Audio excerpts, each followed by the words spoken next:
to the round table. Thank y'all for joining us today. First of all, I just wanted to tell y'all thank you for joining us today. This is a Phoenix 22 Rising production. I told you guys I was going to bring you this. It's basically just a show where I wanted to bring real people from all walks of life to discuss everyday events, and because I don't believe that television always gets it right. So without further ado, I'm going to introduce you to my two guests on the panel today. We have from Jinx Entertainment, recording artist Kodak, who has his album on iTunes, Fly High Walk 2. It's out now. He also will have a mixtape called Never Stop the Grind. It'll be out later this fall. Also to my right, we have the CEO of Chad Bumgarner Consulting Firm. He's a speaker, author, leadership, and team building facilitator. He's facilitated a host of training events and is about to release a new book entitled Chad's Playbook to Effective Leadership. Okay, guys, let's go ahead and jump into this real quick. There are basically two subjects that's been burning up the news circuit lately, and I'd like to jump into that real quick. And I wrote down some notes because I wanted to get this right. Basically, we're going to start off by talking about the police brutality. Now, you know, police brutality is nothing new in the black communities. It's always been around. It's always been there. But there's been some new issues that's really sparked a new controversy, and that's the chokehold in New York City on Eric Garner that took his life. This is a 43-year-old man, and the police say that they was attempting to arrest him for selling, untaxed loose cigarettes. But a chokehold came. A guy flew out of nowhere with a chokehold, took this man's life. He had his hands up saying he couldn't breathe. He still died. Okay, so I want to lead off with you, Kodak. Just tell me what you think about this sick situation as it is. Well, it's wrong in so many different ways. I mean, you got a man who, even though what he was accused of doing was wrong, should have been approached in a totally different light. I mean, when you're a police officer, your job is to serve and protect and to just make people aware of the laws that they break. All that can be handled with vocal comprehension. All that can be handled by talking. You don't necessarily, I believe if you're going to seduce somebody, let it be because they came at you in a violent way. Let it be because you see a weapon on them of some sort, or they're just coming at you aggressively. Yeah, he was kind of ticked off about how they approached him, but I didn't see him as a threat to them at all. And the way they handled it with the illegal chokehold, and then what, 2-3 guys jumped on him? Then him saying I can't breathe and stretching his arms out, and basically what it really looked like was a man pleading for his life. Like, because from what I also heard, he had asthma or something like that. Yeah, he had asthma. He had heart disease too. Yeah, I mean, when you don't know stuff like that about a person and somebody's telling you, that's like getting stung by a bee and you know you're allergic, but I don't, and you're telling me, hey, I need to go to a hospital, and I'm just looking at you. Exactly. Like, whatever, okay. You know what I'm saying? You die, that falls on my head. That falls on me. Now, since this gentleman died, do you believe that he should be charged? The police officer Absolutely. Or officers? To the fullest extent. Absolutely. Okay. Well, we're going to swing that question on Chad. Chad, what do you think about this police abuse that's just caused such controversy? I think the chokehold was completely uncalled for. I also believe that there's a few bad apples in each and every organization. I think for the most part, cops are there or officers are there to do their job and they do it well. But like I said, you always have a few bad apples that really want to have something to prove. Mm-hmm. And I think the officer that jumped on him and put him in this illegal chokehold was hell bent on bringing this young man Eric Garner down. I don't really like the way Eric Garner was approached. It looked like based off the videotape that I saw, it looked as though he was ambushed. You had one cop in front of him and one to the side that jumped on him.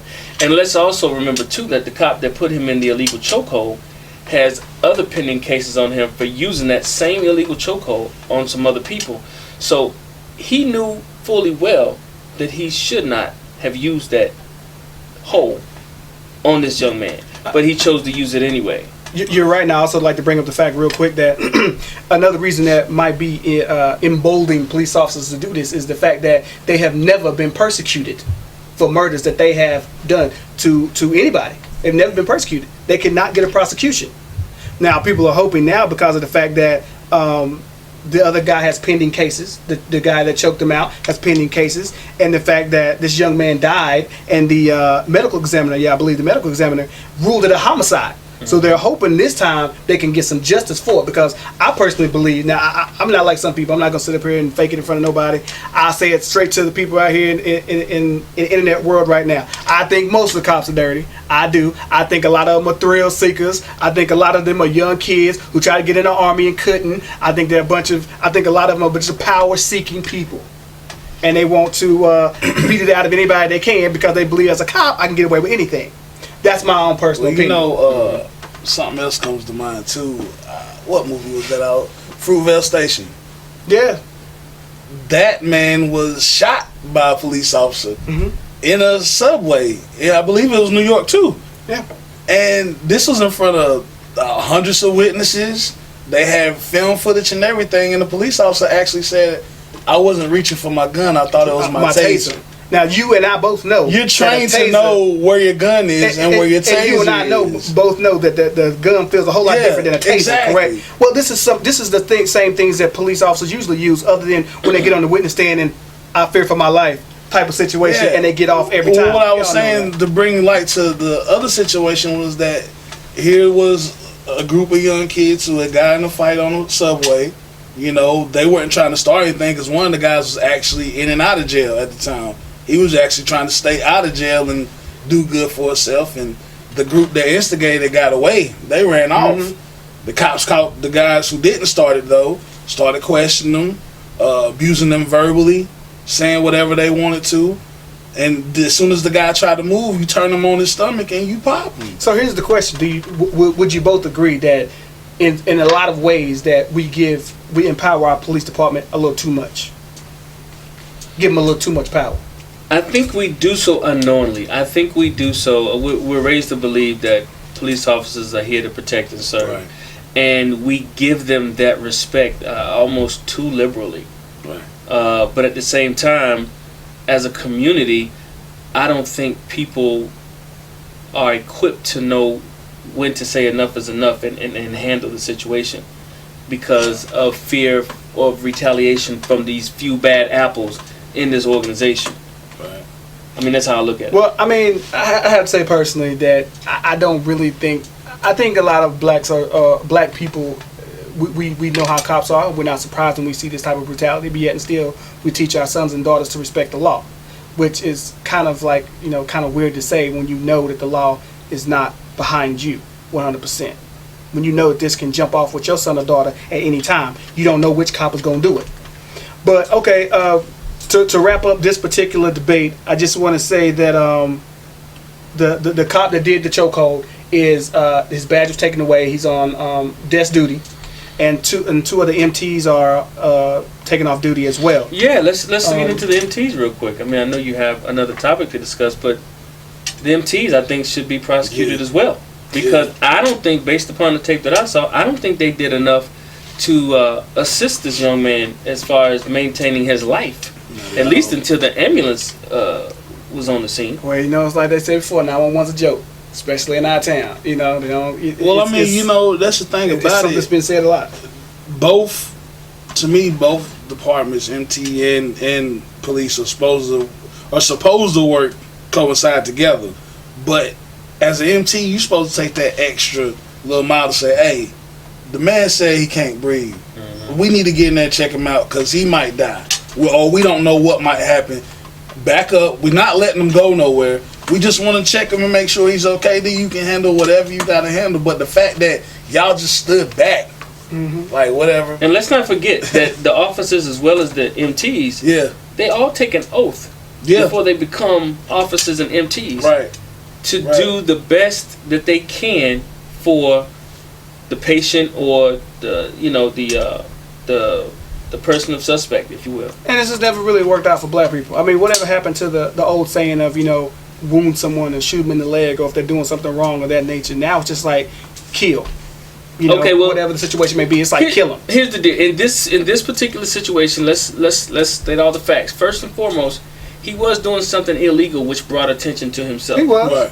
Right. Okay, that's first and foremost. Had true. he not been doing that, now mind you, in my opinion, that's real petty. You got a lot of drug dealers and pedophiles and people that really need to be sought after.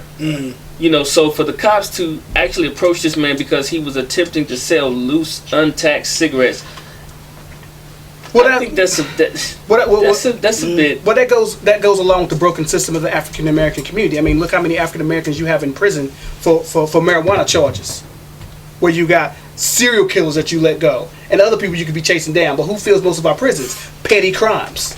That's just to show you a little bit of what's going on in real America. I want to take you down. Yeah, he did something illegal to bring something to attention, but was all that attention needed? For that, really? No, that's what I'm saying. But that just goes to show. And I'm gonna wrap this up because we got to get to another topic here. But I just wanted to wrap that up. I think personally, for the last word on this particular topic was, I think they overacted. I do agree. They almost always overreact. This is not the first time. I mean, y'all saw L.A. where the police officer beat the black lady down in the street because he had to come and get her crossing lanes in the highway. He punched her like a grown man, and we all seen that. There was no way you could. There's no way there's no way that you could sit there and defend that. Right. You cops cannot sit there and defend that. I'm sorry. Black people need to start learning the law, learning what they can and cannot do. That's the only thing that's going to save us. Go back to the days of the Panthers when they would sit there and quote you the law. That's the only way we are going to start learning to get what we need and do better. To get them off of us is to learn the law. We don't know the law, so we don't know what they can or can't do. Right. Well, I mean, also I do believe too that as a black community, we need to be more involved in our community and not sit back on our loins and just expect the cops to do what we pay them to do.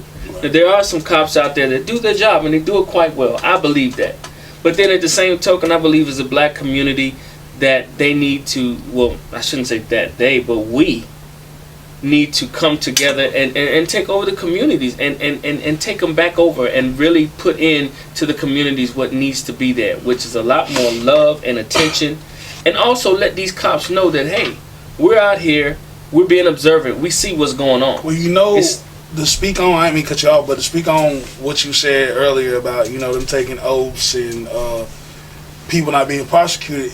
One of the reasons is because, and I won't say any names, to take my boy, but there's certain police officers who have their own code inside that oath to say basically, hey, if you do something, right, I'm not going to say anything. Mm-hmm.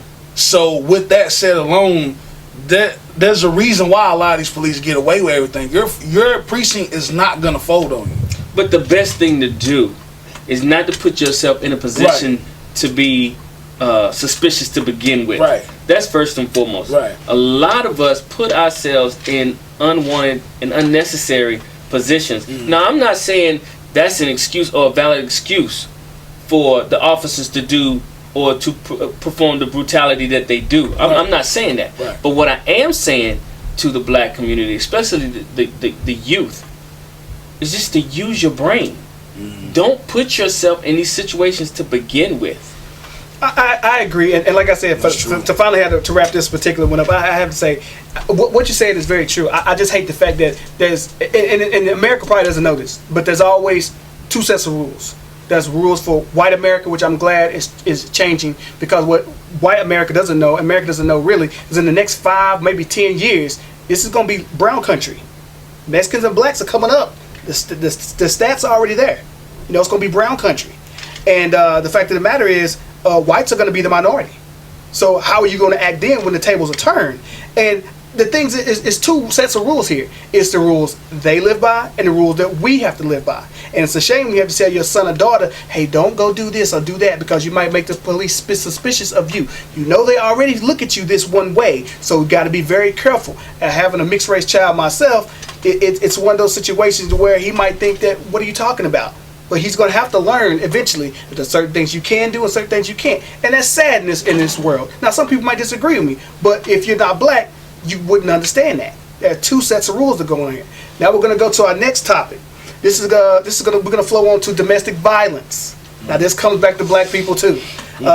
This is the headlines of Ray Rice, the domestic violence Baltimore Ravens running back, who's suspended for 2 games. It's called the big uproar. The people thought it should have been more because of the domestic violence thing. And speaking of that, that's going to bring us to my man from ESPN, Stephen A. Smith. Stephen A. He was suspended for a week for suggesting that women should avoid provoking men into assaulting him.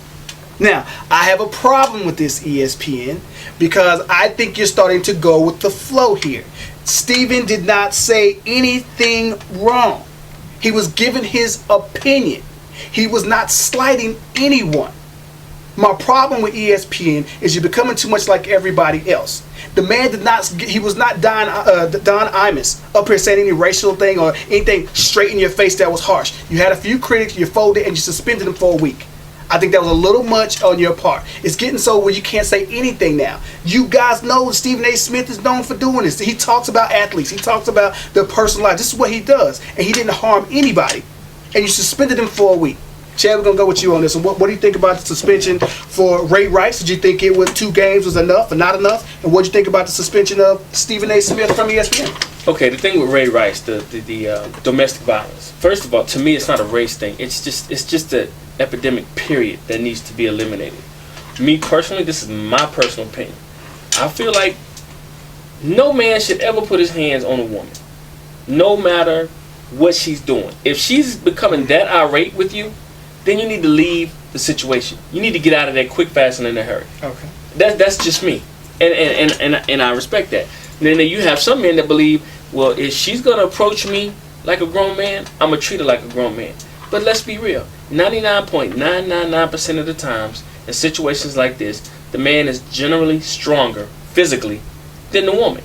So if anything were to pop off, she's gonna get the short end of the stick 9 times out of 10, unless she comes to that fight surprisingly with something in her hand that he doesn't know about. There you go. But if she doesn't have anything, 9 times out of 10, she's gonna get the short end of the stick, like what his fiance, now wife, got. Mm-hmm. Who's still married? Now, I do feel like there should have been a bigger price to pay on his behalf besides 2 games. Oh, okay. Well, let me stop you right there because I did some research on that now. And I saw one of the commissioners talking about they went back to the statute in NFL football. That is the most that a player has been given for that. Okay. So that's why that was. Okay, they went back to the statute. Here's the deal. His organization, the Baltimore Ravens, they have yet to do anything, to the best of my knowledge. Okay. There's a punishment that they can do as well. I haven't seen them do anything. There needs to be no. Think about it. There's an NFL player, I can't remember his name, that is probably going to be suspended for a year because his drug test showed up positive for marijuana. So you're telling me that you'll kick a player out for a whole year for marijuana, but if he beats down a woman, you only get -2 games. And I can understand that from a business point of view. And I'll tell you why. It's going to sound a little, but the fact of the matter is, you're taking my test from my company, my NFL. I mean, my Ravens club. You're taking my test. You know what you're supposed to do, what you're not supposed to do, like you're on your job. Your wife and what you did with your wife had nothing to do with my job. That's your personal life. Do what you do, whatever. But when you're on the field, you're taking my test. No. That's going to affect not you. You know the rules. Not necessarily, because every player on that team represents the Ravens on and off the field. Right, but like I told you before, the ball club did what they were supposed to do according to the statute. We went back and see, okay, well, what did another guy did for doing this with his wife? Oh, he got 2 game suspension. That's what we're going to levy against him. Case closed, off the books. So they went and done the statute. Do more would be like, we're taking him out more games. You know, we need this guy. So where do your morals kick in? When it comes to big companies, you know as well as I do about morals. That comes second, maybe even third. But then you have to understand who buys your tickets to the games. It's not only men. There are a lot of women that love football too, and that is starting to grow. A lot of females are starting to get more into sports, especially football. So you run the risk of eliminating or cutting your ticket sales and paraphernalia in half, because a lot of paraphernalia is made for women now too, along with men. But that's a good point. Let's switch over to Kodak. Kodak, what you got? To be What honest, do you think? Because I stand somewhere different. I know you do too. Go ahead. That's always a touchy subject because, to be honest, if it wasn't Ray Rice, nobody would care. You know, you gotta think when you in that. Like, I even date back, and a lot of people don't like touching on. I date back to Chris Brown and Rihanna. Had that not been Chris Brown, nobody would care. Yeah, how many black people? But to touch on what Chad said, when you are in that Ravens uniform, you do represent that team on and off the field. So you have to think logically. If I put my hands on this woman and this goes big, then I am the Baltimore Ravens player Ray Rice. I'm not just normal Ray Rice. who just hit a woman. And it's just like with Kodak. If he goes out and do something stupid, he's not just Kodak. He's under Jinx Entertainment. Exactly. So that's shade on Jinx Entertainment. True. But I want to ask y'all one thing, both of y'all right now. Okay. What do you think the average postal worker, teacher, or y'all seem to be very enlightened brothers, but what do you think your average teacher or postal worker or UPS worker or anybody, do you think they really think when I come home and me and my old lady get into a fight, I can't get in a fight, I might lose my job, I represent the post office. I mean, come on. But see, you gotta think that. You really think that every time they get into a understand fight? that though, that's different because there's thousands of different postal workers out here, and I don't know every last one of them. You know what I'm saying? They're not in the light necessarily. No, I get what you're saying, but I'm saying, do you think those guys as workers? I don't think represent anybody knows from day to day what your mood is going to be or how you're going to react to a certain situation. Well, let's be honest too. Like Kodak said, if you're not in the limelight, 9 times out of 10, people are not really going to care that much. You got to look at these situations. Ray Rice is the running back for the Baltimore Ravens. He's in the limelight. Mm-hmm. Chris Brown, one of the baddest entertainers of our day, he's in the limelight. Mm-hmm. So when things like this happen to people in the limelight, it's going to get scrutinized. You're going to have a magnifying glass on it because of that. If that happened, if a situation like that happened with me and my wife, or you and your wife, or Kodak and his wife or girlfriend or whatever, we would not be on the news of ESPN and ABC and CBS and all those talking about the abuse. Now we might be on local news, but that's as far as it's gonna come. Okay, now everybody here is giving their thing. Oh, what'd you stand on the hitting women thing? Oh yeah, as far as the hitting women thing go, man, I mean, I don't agree with it at all. I feel like, I mean, especially like for even parents like y'all who got daughters, you would think, how would you react to their boyfriend or friend period being male and beating up on them? But you know what? I'm glad you mentioned it because it's like I talked to my daughter quite a bit, and I was also mentioning it to my wife. I said, we have to raise our daughters to understand that every young male that they encounter is not going to be raised the way we were raised. Right. So you're going to run into some young men that have a different mindset. Like if you come up to my face and you pushing and hitting on me, I'm gonna hit you back. Right. So I always train my daughters that, look, if you ever get into an altercation with a young man, just walk away. Right. Don't get in his face and start. You never want to poke the bear. Right. Okay. Now see me. I'm kind of on Chad's side a little bit, but I got my own little flow. Basically, I have a daughter too, and people get really upset when I say that. So I'm like, I was always raised. Whoever it is, they hit you, you hit them back. That's my situation. I'm not talking about this ghetto situation, and when I say ghetto, I mean people who got this kind of attitude. Where you got a female that's yammering in your face and you hit them. Okay, you know what? You haven't been raised right if you're a male. If you can't take a woman in your face running her mouth and you can't walk away, that's a problem. I'm saying if that woman puts her hands on you, that's a different story. I think when it comes to that point, you can, by law, go down to the police station and file charges on her. Now, if I can file charges on you, I should be able to hit you back. Because like I said before, a woman can catch a man off guard real easily now if you ain't suspecting it. Come up and catch you with a coat, bam, right to your face. And you true, whoa. But look at this. If a man and a woman is face to face and they're having a confrontation, that's just like kids picking on kids. You ever heard the phrase, go pick on somebody your own size? That's basically what you're looking at. When you have a man and a woman in a confrontation, that's not a fair fight. I'm not talking about talking. We can talk until the cows come home. I'm talking about if she puts her hands on you. That's still not a fair fight. If you put your hands on me, this is not about being fair. This is about catching a man. Any man can get caught off guard with a left hook or a good smack to the chops. I mean, you can be like, whoa, and just react. It ain't no punch. It's like, it's just a quick blow to, oh, dang, she fell. I pushed her. At that point, I mean, come on. At that point, it's time to walk away. Yeah, because seriously. After you put your hands on me, what I'm saying is, okay, y'all can be in the midst of arguing, and I've seen it. A girl can just throw a quick 3. Exactly. And certain men, you're right. Certain men are gonna react accordingly. Exactly. Because they're gonna feel like, oh, I just got attacked. I'm going back in attack mode. You know, like Chad would say, certain men would be like, I mean, we're men. We're built to take certain stuff. You know what I'm saying? And like he said, a woman, not necessarily, unless they just come with something else. Unless you a Layla Ali or a trained MMA fighter or something. Most of the time, your hits ain't gonna really do nothing. It might sting, but you ain't really. Your pride is more hurt than your body. Exactly. I can't believe this woman just hit me like that. And then my thing is this, not to cut you off, and I apologize. Yeah, go ahead. But my thing is this: who's gonna get the severity Exactly. of the situation? Exactly. I don't care what she did to you. If you put a hand on her any way, shape, or form, who's gonna be in jail for at least 24 hours? It's not gonna be her. Exactly. Once again, I do not believe in beating the girl down like Chris did. I don't believe in that. I don't believe punching until she's bloody. I'm just saying, when these things happen, these brothers seem to think she's gonna give you a glancing blow, and you're like, No, oh. no, that ain't what we I'm said. saying, That's not what we're if she saying. catches you one good time and you just react, just like you, because it's like when a dude would just hit you. It's like you just react. You don't sit there and be like, oh man, let me walk this off. If a girl hits you, because that sometimes I've seen brothers, man, girl, you need to go calm down. They walking away. She beating his back in.